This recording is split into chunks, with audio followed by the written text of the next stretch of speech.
Welcome back. Just to let you know that you can find all our top stories on our website. That's channelstv.com and on youtube.com/channelsweb.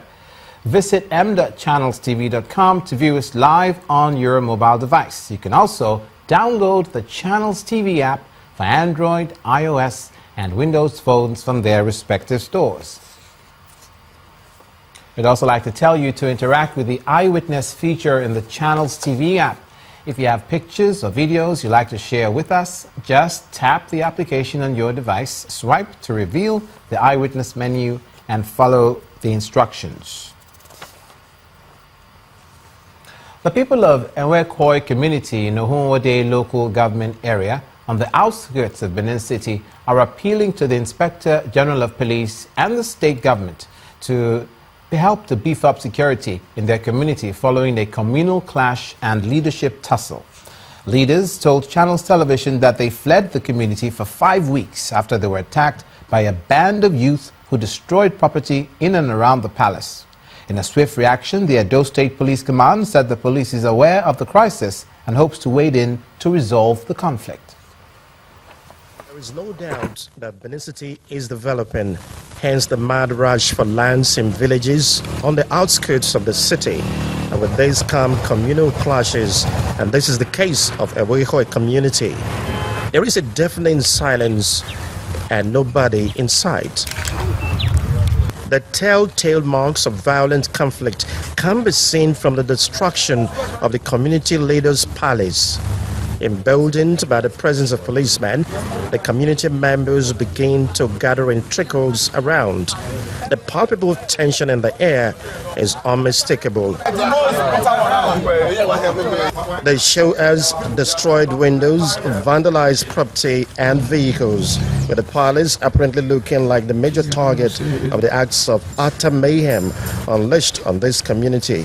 The people had no choice but to seek refuge elsewhere for over 5 weeks. The conflict erupted over leadership tussle and the sale of land. They formed their cultist member to start chasing everybody. They drove the whole people away. It was even later they come to the palace here to drive the palace. They turned everything upside down here. Everybody was running escalator. I was looking for a way to escape. I ran through the backyard door. As I opened the door, no, said they have already mattered over there. That is where they apprehended me. This is my shirt. This is the shirt I wear the other day. They tear it. The money in my pocket was about 10,000 naira, 10,100. 100 naira belonged to this man. They took it. This one Osakioya is the person that did it. He don't tear the trouser, tear money. I don't know where. Even some of my shoes are still there now in the backyard. This is the document of my motorbike. They took my motorbike away the same day. The community is appealing to relevant authorities to provide adequate security as they desire to coexist in peace. They should come to our aid and protect us, because these boys, they have promised that they will sell the land and give the money to the police, that the police cannot do anything. They are bluffing. These are people that sound taken twice in Abuja. So I am surprised that they can still come back to Benin here and start doing all this nonsense. But for the Edo State Police Command, communal clashes over land matters is becoming a trend, and more worrisome is the active participation of youths in the matter. These youths are cultists themselves.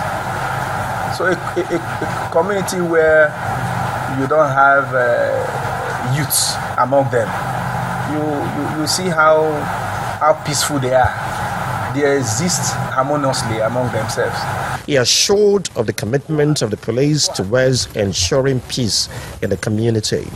Meetings going on to bring their aggrieved parties together for them to dialogue and have lasting solution to this crisis.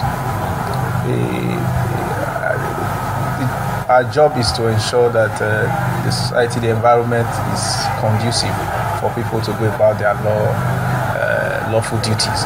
So men are on ground, operatives are on ground to ensure safety of lives and property.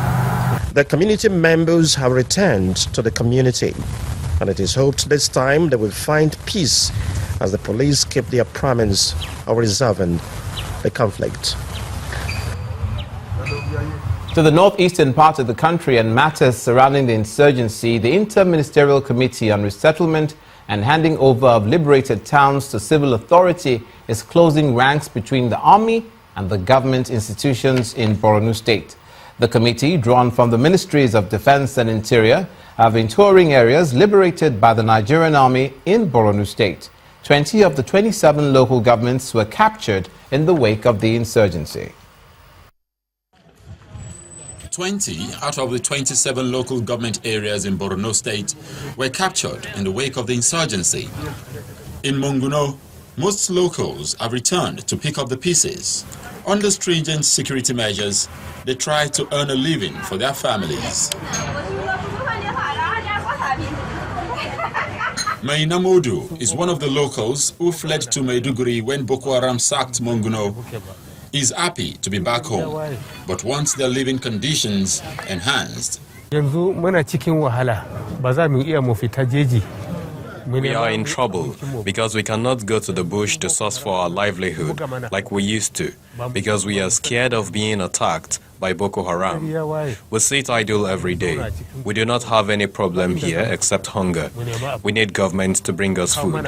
The Inter-Ministerial Committee on Resettlement are in the state and have been interacting with the locals, security officials and traditional authorities. So far, they have toured 15 liberated towns. All the places we have visited and the level of activities that we saw in some areas, we feel that there is appreciable level of improvement in security situation in the areas. I repeat, in the areas we visited. But the General Officer commanding the 8th Task Force Division of the Nigerian Army, recently established to conduct mop-up operations in the area, maintains that the immediate return of civil authorities would help the army concentrate on its military duties. Like we are here in Monguno, as a military man, what I'm seeing, what I'm looking is different from what maybe a policeman we see, because he has the eyes to understand what the criminal attitude is and everything. Me, I'm looking at it from purely military point of view. And security is in concentric cycles. We are dealing with higher security things, dealing with the military aspect of it, but the other aspect of it must be dealt with by the other security.